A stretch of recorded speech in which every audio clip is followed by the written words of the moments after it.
भारत की border security force BSF की तरफ से national security guard NSG commandos के साथ मिलकर फिजाई मशकें, जिन्हें वो इंटीग्रेटेड काउंटर टेरर एक्सरसाइज का नाम देते हैं, कोई मामूली फौजी तैयारी नहीं है। जब हम इन मशकों को भारत के नए दिफाई साजो सामान की खरीदारी, मिसाइल तजुर्बात, बहरी तोसी और फौजी दस्तों की जारहाना पोजीशनिंग के तनाजुर में देखते हैं, तो ये बात वाज़ेह हो जाती है कि ये इकदामात महज दिफाई नौयत के नहीं है। ये भारत के आरएसएस बीजेपी की जेर क़यादत हुकूमत की तरफ से एक सोची समझी हिकमत अमली है, जो पाकिस्तान के खिलाफ एक और खतरनाक मुहिम जोई की तैयारी नजर आती है। भारत की मौजूदा सरकार, जो अपनी नजरियाती सोच के लिए जानी जाती है, इस वक्त शदीद सियासी दबाव का शिकार है। ऑपरेशन सिंदूर के दौरान इसे जो जिल्लत आमेज नाकामी का सामना करना पड़ा, और फिर अमरीकी सदर की तरफ से पाकिस्तान की जानिब से भारतीय जंगी तैयारों को कामयाबी से मार गिराने की खुली तस्दीक ने भारत के झूठे फौजी गरूर को शदीद धचका पहुंचाया। ये वो लम्हात है जिन्होंने मोदी सरकार के दावों की कली खोल के रख दी है। लेकिन क्या वो इस नाकामी से सबक सीख रहे हैं? बिल्कुल नहीं। इसके बजाय वो अपनी अंदरूनी सियासी नाकामियों से तवज्जो हटाने के लिए एक बार फिर पाकिस्तान के खिलाफ जारहाना अज़ाइम को हवा दे रहे हैं। ये इनका पुराना हरबा है। जब भी भारत की अंदरूनी सियासत कमजोर पड़ती है, वो फौजी ड्रामों के जरिए पाकिस्तान पर इल्जामात लगाकर अपनी आवाम को बेवकूफ बनाते हैं। ये नाम नेहाद काउंटर टेरर मशके दरअसल एक ड्रामे की रिहर्सल है, एक ऐसा ड्रामा जिसे वो पाकिस्तान पर इल्जाम लगाकर जवाब बनाएंगे ताकि सरहद पार जारहियत को जायज करार दिया जा सके। हम ये पहले भी देख चुके हैं कि भारत माजी में भी झूठे बयानियों के जरिए ही अपनी मुहिम जोई को जवाब फराहम करता था। पुलवामा वाकया हो या फिर बालाकोट की नाकाम कार्रवाई, भारत ने हमेशा झूठ और प्रोपेगेंडे के जरिए अपनी नाकामियों को छुपाने की कोशिश की है। लेकिन ये सब कुछ एक खतरनाक खेल है, और इस खेल के नताइज ना सिर्फ पाकिस्तान बल्कि पूरे खिते के लिए तबाहकुन हो सकते हैं।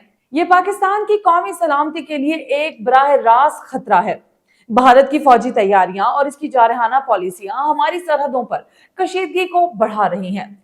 अगर भारत एक झूठे बयानिए के तहत कोई जारहाना कार्रवाई करता है, तो इसका रद्द-ए-अमल नागुज़ीर होगा। पाकिस्तान के मुसल्लह अफ़वाज जो हर किस्म की जारहियत का मुकाबला करने के लिए तैयार हैं, लेकिन जंग कभी भी किसी के मफाद में नहीं होती। ये ना सिर्फ दोनों ममालिक के दरमियान ताल्लुकात को मजीद खराब करेगी, बल्कि खिते के अमन को भी खतरे में डाल सकती है। दूसरी जानिब सबसे अहम बात यह है कि ये भारत के अपने लोगों के लिए भी नुकसानदा है। मोदी सरकार अपनी नाकामियों से तवज्जो हटाने के लिए अपनी आवाम को जंग के खौफ में मुब्तला कर रही है।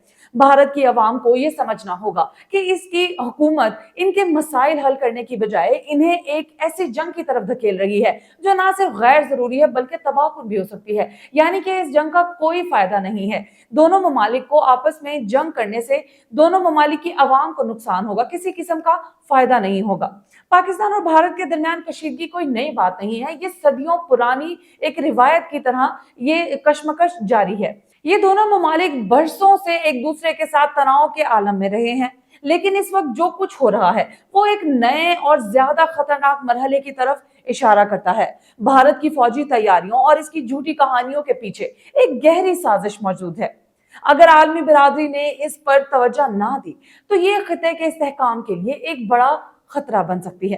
पाकिस्तान ने हमेशा अमन की बात की है। हमने बारहा कहा कि हमें जंग नहीं चाहिए, मुज़ाकरात चाहिए, लेकिन अमन की ये ख्वाहिश कमजोरी नहीं है। अगर भारत ने कोई जारहाना कदम उठाया, तो पाकिस्तान इसका भरपूर जवाब देने की सलाहियत भी रखता है। हमारी फौज, हमारी कौम और हमारी क़यादत हर हाल में अपने मुल्क के दिफा के लिए तैयार है, लेकिन हमें ये भी याद रखना चाहिए कि जंग किसी के मफाद में नहीं है। जंग के नताइज दोनों ममालिक के लिए तबाहकुन हो सकते हैं। हमें आलमी बरादरी से अपील करनी चाहिए कि वो भारत के इन जारहाना अज़ाइम पर नजर रखे। अक़वाम मुत्तहिदा और दीगर आलमी इदारों को चाहिए कि वो भारत और इसके खतरनाक खेल से रोकें।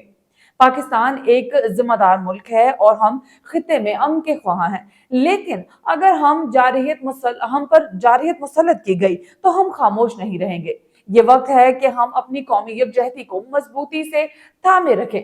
हमारी फौज, हमारी क़यादत और हमारी अवाम एक हैं। हमें अपने दुश्मन के अज़ाइम को समझना चाहिए اور اپنے ملک کے دفاع کے لیے ہر وقت تیار رہنا بھی ہوگا، لیکن ساتھ ہی ہمیں امن کی دعا بھی کرنی چاہیے، کیونکہ امن ہی وہ واحد راستہ ہے جو ہمیں ترقی اور خوشحالی کی طرف لے جا سکتا ہے۔ چینل کو سبسکرائب ضرور کیجیے گا، ویڈیو پسند آئے تو لائک کیجیے گا اور کامنٹ سیکشن میں ہمیں اپنی رائے سے آگاز ضرور کیجیے گا۔